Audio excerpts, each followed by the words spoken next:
अस्सलाम वालेकुम, doctor Arshad Mahmood hair. आज की वीडियो में हम बात करेंगे कि बच्चों के अंदर नज़ला ज़ुकाम कॉमन हो रहा है क्योंकि एक सीजनल फ्लू शुरू हो गया है। तो इसमें वालिदैन घर पे क्या कर सकते हैं बच्चों के लिए।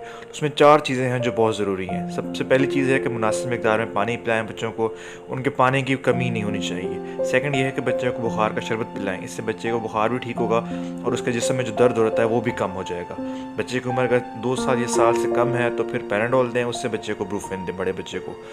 बच्चे की जो छाती है उसकी बंदिश के लिए उसको भाप दिलवाएं और साथ में उसकी जो गले की खराश और खांसी के लिए शहद दें। ये 4 चीज़ें करेंगे तो उम्मीद है आपका बच्चा जो है बेहतर महसूस करेगा। Thank you.